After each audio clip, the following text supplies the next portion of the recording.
yeah, here's where we left off in Headus, and now let's create the UV layout for this piece here. Hover over this edge here and hit first we might want to click on edge extend and auto fit, and then hover over that edge here and hit C, and it's going a long way but not all the way around that geometry. So hover over this edge here, hit C over this one, try to get it all the way around this object. Head is sometimes, I don't know why that is, but now it's taken a bunch of more edges, but it's not still not going around, and we're missing two edges here. Hover over it, hit C, and now we have that loop selected. So now we hover over this piece of geometry and then hit enter. Okay, so we got one piece. We do the same here on the other side, so hover over this edge, hit C, this one here, hit C, maybe we try this one, hit C, this one, okay, this one here, this one, hit C here, and again. Okay, now we are having that whole edge loop selected, and hover over that piece here, hit enter, and now just hover over this piece here, hit D. We do the same on the other side, hover over that and hit D, and now yeah, we have to insert another cut here, so we want to put it somewhere where we don't see it, so somewhere about here. Yeah, so hover over this edge and then hit C. And then if you want to make some kind of a split here, all you need to do is hover over this and hit Shift S, and there you go, it creates a split here. So now hover over that object and hit D, and now we have all the pieces of the geometry in our UV edit. So click, even if it's black here, click on that UV button here, and then you get to the UV layout. Okay, so what we want to do now is first lay out those guys here. So hover over this and hit Shift F, and let it calculate. It's psychedelic. Hit space. It was funny, man. That was funny. That's looking crazy. Okay, and then hit space again, and that's looking not good. So hit Control Z to undo that, and hit Control Z to undo that again. And now yeah, we are back here, so now we have to redo this. So hover over this, hit D, and then go to click here on UV, and then I might want to zoom out here. Oh, zoom in. There you go.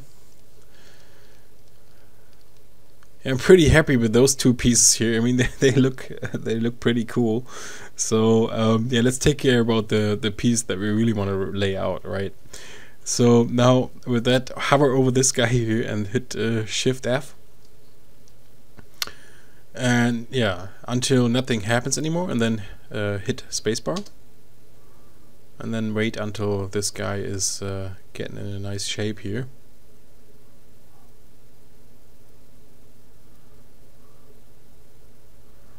Okay, right now nothing happens anymore, so hit spacebar, and there you go.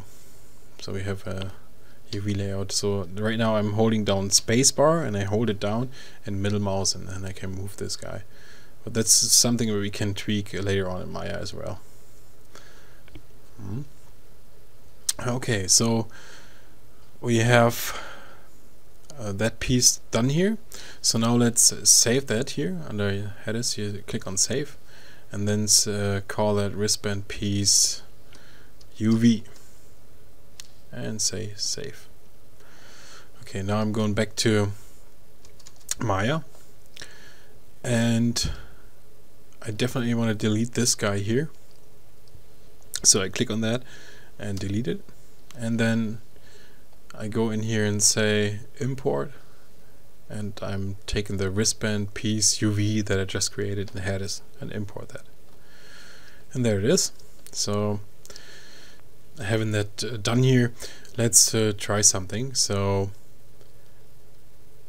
okay, so let me try something here. Let me select all of those objects, and let's try to unparent those. Let's just try that. Edit and then unparent. Okay. All right. Yeah, to be honest, the first time when I modeled this watch, I didn't use instances. I thought it would be cool because later on, if you try to change anything on the object here and you have instances, you can tweak words and stuff like that without duplicating those guys. And I never thought that when you're doing the UV layout that this is gonna cause problems like that. Okay. All right. So yeah, with that guy done here, so this is the only guy here that has the UV layout almost done. So let's check that out here on the UV texture editor, and we have to tweak that. Yeah, just a tiny bit. So select some UVs here and then say select, go to shell, select shell. I've got a shortcut for that. I configured that, so you can up here select shell, and like I said, I've got a shortcut for that. So if I select only one or a few UVs here, I hit Alt Y. All right, and then yeah, with those selected, I can go in and say, okay, I want to rotate that guy. Yeah, well, in the end, okay, so we have the UVs laid out here. It's not looking very good, but yeah, let's keep it like it is. And now we take this object here and then shift select this guy here, and then we say under mesh, transfer attributes here. So click on the options and yeah, let's reset the settings. And I want the only thing I want to change here, if you have set this to the defaults, is to component. Right, and then say apply. So now what we should have is, if we select this guy here and we go to the texture editor, it should have the same UVs as our first guy here. Okay, so if I select this guy and then shift select the next one and then go to mesh and say transfer attributes, it should have the same effect. So now we select this guy, shift select this one, hit G to transfer the attributes. We select this one, shift select this one, hit G, and then we select this one, shift select this one here and hit G, and that's working out. So now we can take this one, shift select this one, hit G, and then we select this one and this one, G, this one, shift select this one, G. You get the idea. This one, shift select this one, G, this one, hit G to repeat the last two, and this one, and one final step, hit G. So now all those pieces here should have the same UV layout, and that's exactly what I wanted. Okay, so now let's go in and yeah, let's go in and pause the video because yeah, I'm running out of time again, and let's do some final UV layout for the wristband connection up here, and yeah, then we are ready to texture.